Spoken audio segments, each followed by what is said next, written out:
Hey everybody, I am here today to talk about socializing feral kittens, older kittens, and whether I would do it again. I am still in the process of socializing the 4 that I took in. If you saw one of my previous videos, there was the one about the fleas, the ferals and the fleas. And so that showed you the 3 males that I brought into my home. I do also have a female, Buttercup. She is adorable. She is the least socialized out of the 4. And I've got one of my own cats that's rubbing up against the, what do you call this stick thing that my phone's on? Tripod. She thinks that that's a good idea, and then I just go and kick it. So I just wanted to, talk about the socializing. Now, there are a lot of really good videos on YouTube about socializing kittens, ferals, and even adults. And so I am not an expert. I am not here to give you advice on socializing kittens or cats, ferals.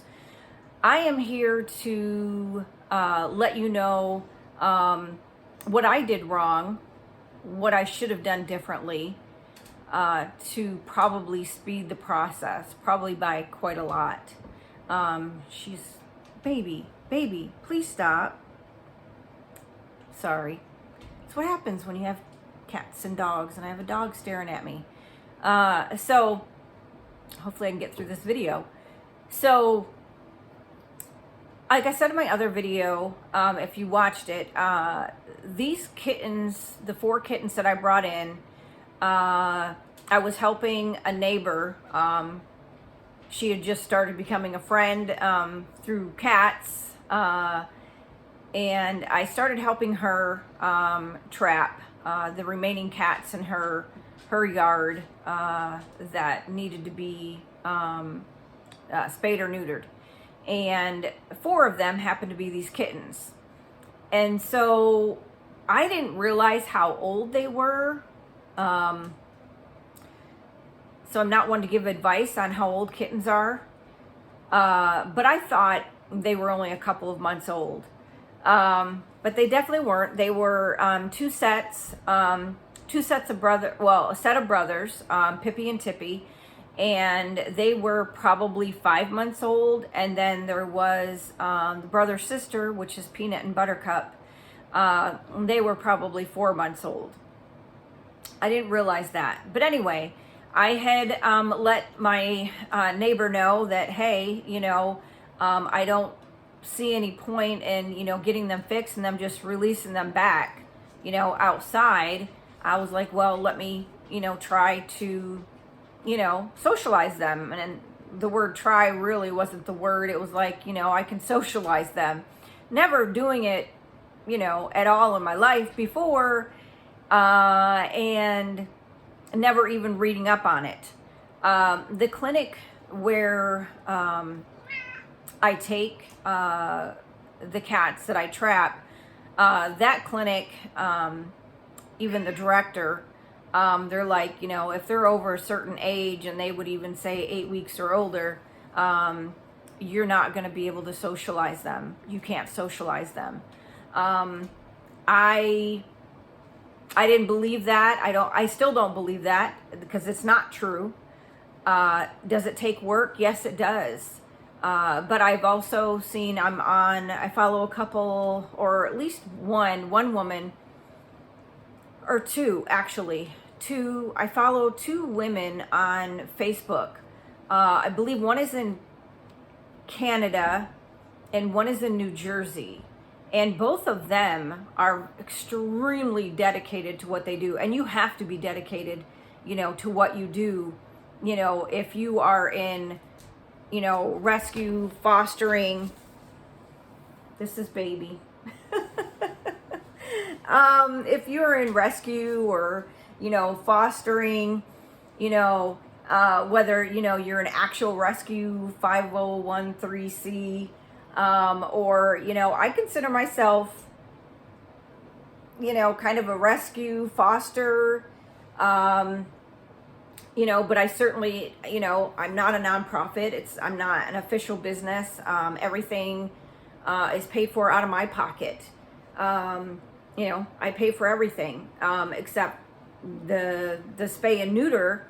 Thank the Lord. At this clinic is completely free for what's called community cats. Community cats are just cats that do not have owners. So that could be a stray cat or that could be a feral cat, depending on what you catch in your trap. And sometimes you don't really know what you're catching in your trap. You might think that it's a feral and then come to find out it's a very friendly stray, because Sammy is a cat that I caught that I thought was feral. The other 3 cats that were also residing right there, not necessarily all on that property where I got Sammy. The other female was Scarlet. But the other 2 boys, they kind of came and went and ate, but they lived across the street. But anyway, I caught all 4 of them. 3 of them, Scarlet, Mikey, and Nutmeg, they were all ferals. They didn't want anything to do with humans. I tried with Scarlet. I so want her. She's a beautiful tortie, just beautiful. And I caught her with her 2 kittens. And the 2 kittens, they had upper respiratory infections. They got treated. And then I worked with the local Humane Society, and they took the 2 kittens. I worked with them, socialized them, and they were definitely not 4 or 5 months old. They were, I think they said that they were probably 6 or 7 weeks old when I got them. I didn't realize they were that old because, again, I'm horrible with, knowing how old kittens are. So I did work with the Humane Society, and after they, got better, got over their upper respiratory infection, they took the kittens and adopted them out. They were both adopted out shortly thereafter. But Scarlet, I had, definitely had Scarlet for quite a while, and I really hoped that she would come around, and but she never did. So I had to, after the kittens left, I had to wait for her TNR appointment, and so I took her in and got her spayed and, had to release her back. But, the good thing is that she'll never have kittens again, so thank the Lord for that. And then the 2 male cats that she was hanging out with all the time, they both got neutered. Actually, I think they might have gotten neutered before I even released her back. So yeah, I mean, it all worked out. But anyway, Sammy, the one cat, like I said, sometimes you catch a cat, you don't know if you're, you think they're feral because they don't want anything to do with you, but Sammy turned out to be very friendly. I was, thankfully, I mean, it all worked out because the gentleman that owned the house where Sammy was living, he really had no interest in feeding the cat. Apparently he had someone living with him for I don't know how long, but she was feeding the cats. And after she left, he fed them the rest of the cat food that he had and then just stopped feeding them. There was a woman across the street that was feeding the cats as well, but I don't think that Sammy actually was really traveling across the street. So once I came upon the cat situation over there, then I caught, Sammy was the first cat that I caught, because she was definitely very hungry. She was the first one that I took in for TNR from that property, and she wasn't even 5 pounds. She was about a year old, wasn't even 5 pounds, and she'd already had kittens. of course. I mean, you know, of course she had kittens. What happened to the kittens? Unfortunately, I do not know. She had not had them recently, so that's not like, you know, there was kittens somewhere that she would have been feeding or anything like that. These would have been older kittens. I have no idea what happened to them, you know. Very sad. But anyway, because I was going over there and feeding, I was actually going over twice a day and making sure that she had, because it was hot. And so I was making sure that, you know, she had plenty of fresh water. And unfortunately at night, you know, the raccoons, possums, skunks were coming along and helping to eat the food. So I just had to make sure that, you know, she was getting plenty of victuals, you know, because she was, you know, definitely underweight. Probably by, you know, at least 2 pounds underweight. She's definitely put on some weight now. But yeah, anyway, so I ended up finding out that she was friendly. So that turned out to be an amazing thing. And I decided, you know, winter's coming. I was like, I just can't leave her out here, you know, and she's friendly and I've got to give her a chance to get a family. And so she has been here. And because of the flea situation, you know, I brought her in and I was like, yeah, I know she's probably got fleas, but oh well, my house already has fleas anyway. So she'd already been treated, I think twice, before she came into the house, once or twice before she came into the house. And so I wasn't even worried about it, but, she's been doing good, you know, but because of the fleas, you know, I haven't been able to adopt her out yet, but she's got on a Seresto collar. And so she's doing great with the Seresto collar. I ended up getting her a Seresto collar and my 2 cats Seresto collars. With the semi-ferals, I'm still having to give them topicals because I don't think it would be, they've never had collars on, and I just, you know, I don't think that that would be a good idea, putting collars on them. So we're still doing the topicals. But anyway, so yeah, Sammy's, I'm going to put Sammy up for adoption this coming up weekend. And hey, if you're in, you know, Michigan and close to Lansing, let me know if you're looking for a cat. She's an amazing cat. So back to the ferals. So yes, when I brought them in, so the mistakes that I made when I brought them in, first of all, I should have been treating them for fleas for 3 months straight. I didn't do that. I think I treated them once. I didn't have a clue. I've had cats, but I've never had a flea situation with my cats. I didn't realize that you had to treat them for 3 months. So that turned into a mess. So if you bring in cats from outside, more than likely, there's a good chance that they're going to have fleas. So if you want to do something like that and help get a cat off the streets, you know, whether it be a feral cat or a stray, you definitely got to treat them for fleas. Now, when I brought them in, I have big dog crates, like extra large dog crates, because I have big dogs. I wasn't using them for the dogs anymore, and so it worked out perfect. And so I had 2 in each of the large dog crates. You know, they had their litter box and little house, and so that's how I was able to give the flea treatments the first time. Actually, I took Peanut to the vet, and then they confirmed the flea dirt, and so they treated Peanut, and then I came home and treated the other 3. And so when you've got them in a confined space, like the large dog crate, then you can, you know, corner them. Ugh, baby, stop, please. You can corner them, you know, as horrific, you know, as they're going to make it seem that, you know, you're attacking them, because they haven't been socialized and they haven't really been touched by humans. It's going to seem very traumatic, but, you know, really it's not. They just think that it is. So I was able, you know, I got them all treated, but I didn't keep up with it. I didn't do it for 2 more months. And so that's why we ended up with the mess that we ended up with, the fleas. So that's the first thing that I would have done differently.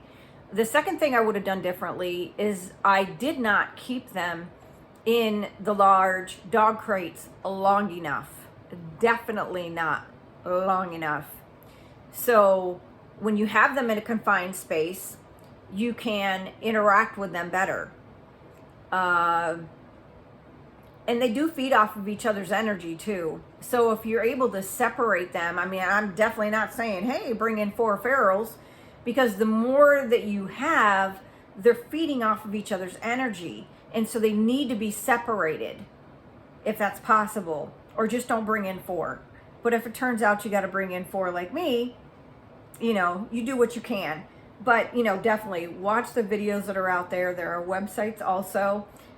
You know, there are experts in socialization, and these experts will not tell you that, oh, after 8 weeks, don't even bother, because that is not true. That is so the farthest thing from the truth. If you want to try, if you want to give a cat an opportunity to get off the streets, then do your research and go for it. There is no harm. But the only thing is that once you've had that cat for so long in your house, you've got to have a plan. You've either got to keep the cat yourself because maybe your socialization and everything didn't go that great, or you can rehome it. But you can't just throw it back out on the street after it's been in your house for months. I mean, so you've got to realize that you're in this for the long haul, especially if you're not able to, because every cat is different, you know, and that's a huge thing that you've got to remember, is every cat is different. Some cats are going to be easier to socialize. Even with the 2 little kittens that I had that were just under 8 weeks. I mean, you know, one of them was more outgoing and social compared to the other one. So, you know, they are different, you know, it's not, you know, just like humans, you know, we're not all exactly the same. We don't learn, not everybody learns exactly the same either. So, you know, so if you can separate them in, you know, say you take in 2 kittens, you know, separate them, you know, and they have those little things, like little playpen things that, you know, maybe you can put them in and then they can have their playtime, but then they go back in their, in the large dog crates for socialization. You know, so you can do that. I mean, there's different things that you can do. And then also when I got Sammy, I went ahead and bought, I call it a little cat condo. It's metal, just like the dog crates, the heavy metal.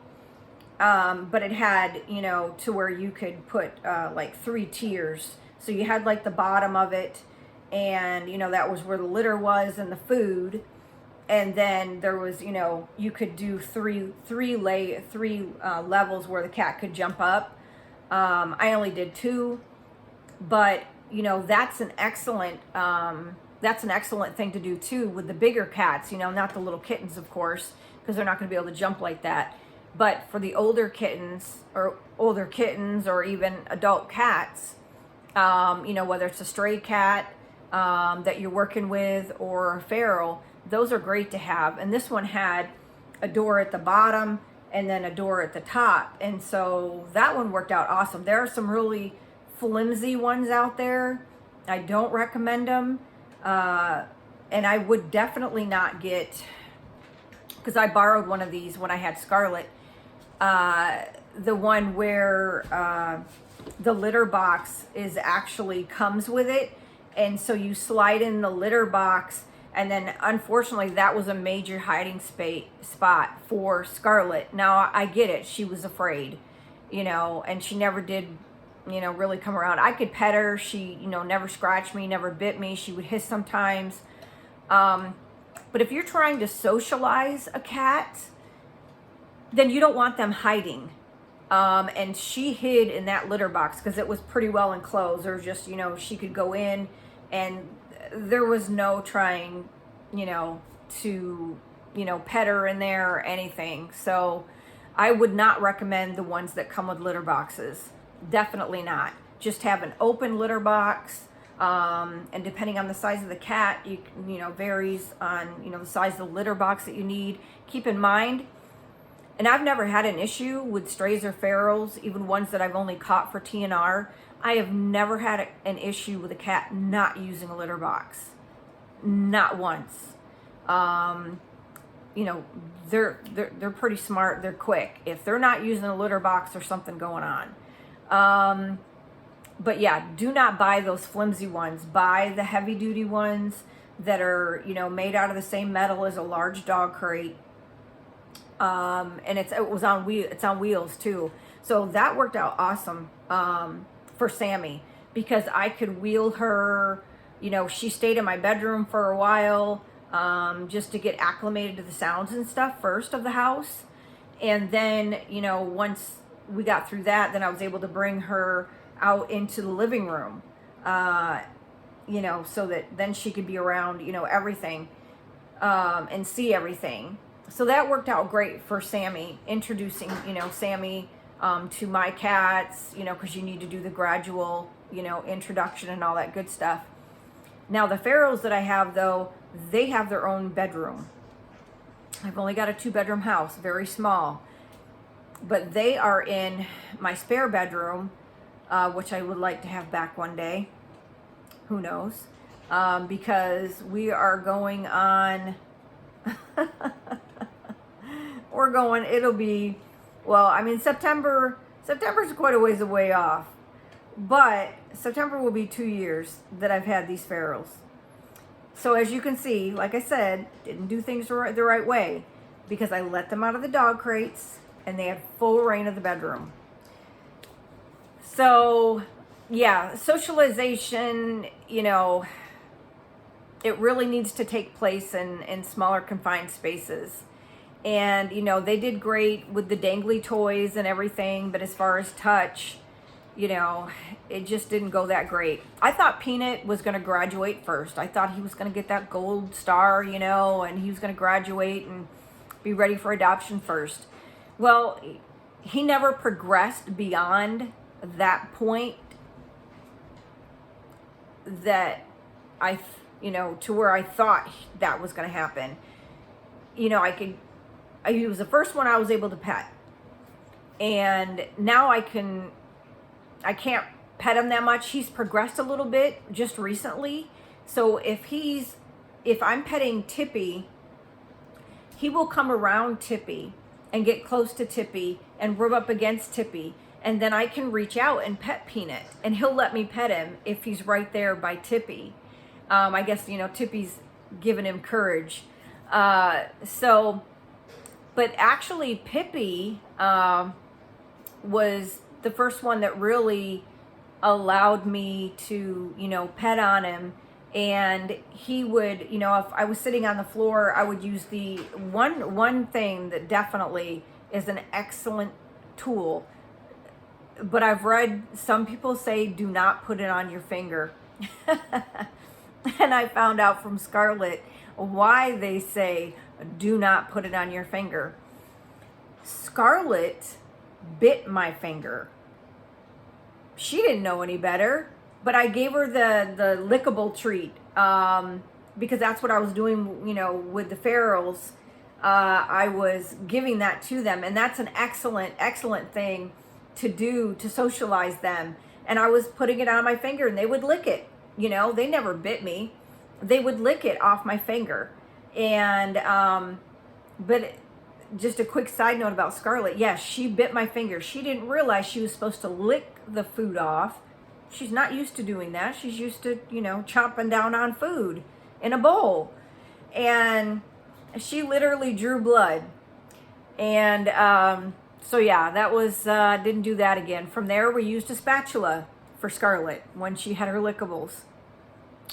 But with the kittens, they, you know, nobody ever bit me, thankfully, or I would have learned way back then not to do that. But so they, you know, the lickables is a great thing. You know, they get the human smell, you know, from having your hand right there. And so that is, you know, something that I was doing that was right. Just, you know, removing them out of the crates so quickly was not a good thing. And I wish that I had, you know, purchased the little cat condos back then when I had gotten them as well, because that would have been a great tool. Because, like I said, it's got the two doors, one door up top, one door at the bottom. And so if they are on the higher ledge, you can open up the top one and you can pet. So that would have been great to have then. Not sure, why I didn't do that. I guess I thought letting them out of the crates was a good idea, which it wasn't. So, we would play with the dangly toys. They'd lick off my finger. But another thing they do say that you should do, and, probably more so with like wet food, is, make them eat in front of you. So, you put the food down, and if, get them to come close to you. So put the food down right in front of you. You might have to move back a little bit, and then, every few days, maybe you can move closer to the bowls. But I noticed that now that I try to do that, right, because I didn't do that before, they were just, here's a bowl of food, right? That was a big mistake. But anyway, so now I use the wet food as a bribe for the boys, because Tippy and Peanut like to harass my one cat Brownie. And so I can't have them out of their room, to run the house if Brownie's out here, or even Sammy, because they weren't being very nice to Sammy either. So now I have to put Sammy and Brownie in my bedroom, which they don't mind. And then the boys and Buttercup, can run around the house. And so, like I was saying, I use the wet food to, bribe them, because I'm not able to just pick them up and say, hey, come on, let's go back in the bedroom. It's time for you guys to go back in your room, so I can let Brownie and Sammy out. So I have discovered that that wet food, they love the wet food. And so I will, at 5 o'clock or so, every day, or on days, because some days I just work a part-time job. So, at least half of the week, they get to come out of the room. Probably at least 4 days a week, they get to come out of the room. So yeah, I use the wet food, and the boys are so excited to get the wet food that they just follow me back into the room. And I'm able to, give them their wet food. And then I have one of the really tall gates on the bedroom door. And so they can still see out, they get all the airflow. They're not closed in the room. The door's not closed. They've got the really tall gate that they're not able to, jump over or anything like that, or get through the little, the railings. So that gate has, worked out really good. But yeah, so they go back in there. Now, Buttercup, on the other hand, she will not follow me in there. And like I said, she is the least socialized. And so she likes to eat out here. And so once the boys are back in their room and they're eating their wet food, I will get her some wet food, and then she will, eat her wet food in the kitchen. And unfortunately, she is not friendly with Sammy. Sammy's the new cat in the house, so unfortunately, my dog is tearing up a dog rope. But so yeah, Buttercup is not friendly with Sammy, unfortunately. She actually, when Sammy was in the cat condo, Buttercup reached up and swiped her, and actually I took Sammy to the vet, because the next morning her eye was all watery and everything, and so they gave us some eye drops. But yeah, Buttercup managed to get her, but thankfully no damage to the eye. It wasn't scratched to where she could visibly see it, but yeah, so that was a vet bill. That was a weekend vet bill as well. So, so unfortunately, now I have to wait until Buttercup decides that she wants to go in the bedroom. So I will go open up the gate to the bedroom, and then I will call for her. And sometimes, you know, she'll go back in the room, and then sometimes she won't. So I just have to wait.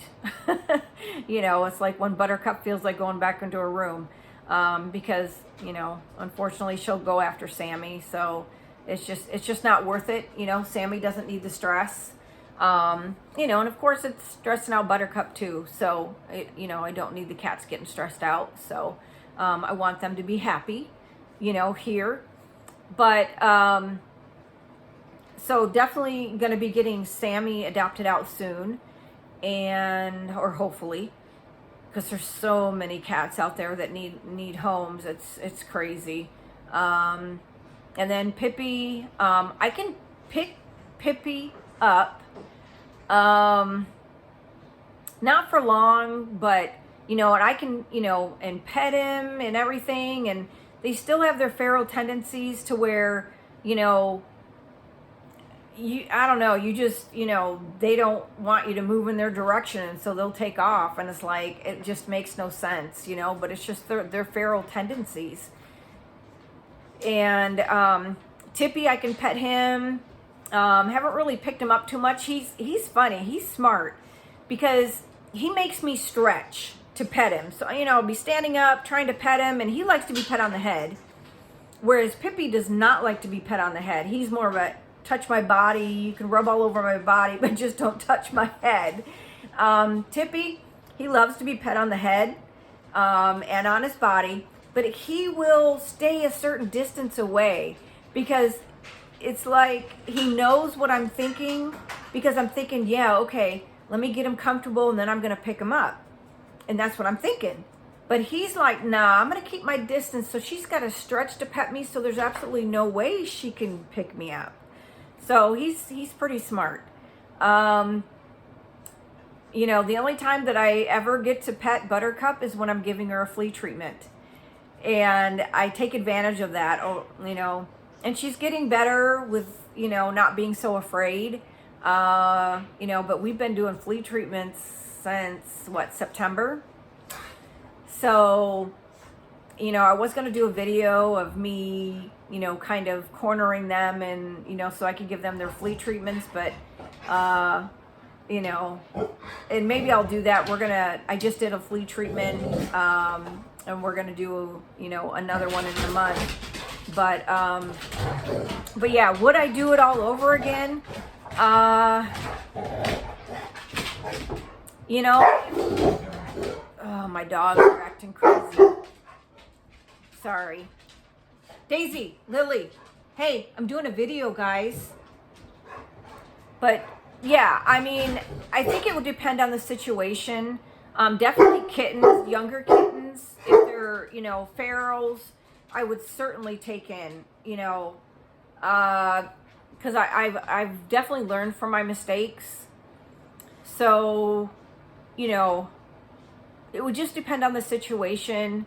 You know, obviously the most important thing with feral cats is getting them fixed, spayed and neutered, and that goes for the strays too. That's the most important thing. To make sure that we can cut down on the population of the unwanted cats. It's very sad. So, you know, strays, I mean, definitely, you know, they might, you know, they need to be socialized, you know, to some degree as well. I mean, obviously, you know, they've probably been outside for a while. I mean, some may not. I mean, I've seen some people that, you know, find cats that are super friendly off the jump and no owner ever comes forward. You know, so certainly there's the very easy ones. But yeah, I mean, there's definitely things that I want to, you know, be able to do here at my house, you know, to make it possible to do more, bring in more cats. Like, that's really what I need. But, you know, I've got a basement that needs to have some walls put back up. And, you know, so the things that I would like to do. And then, of course, I've got the two cats, semi-feral. She's not 100% feral anymore. Zoe, and then I've got Midnight, who is friendly, and I definitely want to see what I can do with them. So I guess, starting with them, but I really, really, really want... Shh. But I really need to get my basement fixed back up. I had mold remediation done, so the mold is all gone and everything, but, they had to take down the drywall that was down there. And so, I've got, drywall that needs to go up, and it's not cheap to find somebody to do that. So, so I've got things that need to be done. But, I'm going to keep at it. But yeah, I definitely, want to continue to help the cats in my community. And, if you can do that, then, that's great too. The more people that, help out and don't turn a blind eye. I mean, even if if you personally cannot bring cats into your house, and I get it, not everybody can, right? But a lot of people don't realize, hey, if you've got a spare bedroom, or if you can put them in a dog crate or whatever until you can, maybe find a rescue. But I mean, rescues are so overwhelmed, and there's not enough fosters. And so I'm just trying to do my part. But, even if you can't take care of the cats yourself, if you can financially help, if you can maybe, buy food, or, food's huge, and then of course, litter definitely costs money, and I'm not necessarily saying to help me. I mean, yeah, sure, I could use the help, but, I'm more so referring to, rescues that are out there, or even the people that are, down and out, and, just are having a hard time making ends meet, and just trying to feed their own animals, and we're not talking about strays and ferals. We're just talking about their own animals are having a hard time. So if you can help financially, to people that are looking for help, I mean, that's great if you can't take the cats in yourself. But, and then providing shelter, if you live in a cold environment, providing shelters to the outdoor cats is amazing. Doing the trap, neuter, release, TNR, that's vital. That is vital. That's huge, So yeah, I'm just trying to do my part. I do feel that the Lord has led me to this, adventure, that this is, part of my purpose here on earth, is to help, the less fortunate, which includes animals. It's not just human beings. It's also the animals. I mean, after all, we humans are the ones that have created this problem with the overpopulation. And there's a huge issue with dogs as well. I don't see it so much here, but on the Facebook groups, it shows all the dogs up in Detroit, Michigan, that are just out on the streets, freezing cold, or the dogs that are chained up in backyards that are neglected and not provided with proper shelter. It's just crazy, It's crazy what goes on in this world, and we are the voice, for the animals. They don't have a voice, and so we need to be that voice. So, hopefully this gives encouragement to somebody, to get out there and help, do what you can. And there's a lot of resources, like I said, on YouTube, or websites as well, that'll help you through the process of socializing cats. Don't let anybody tell you that it can't be done. It's up to the cat, and it's up to you. All right, you guys have a great day. Take care. God bless.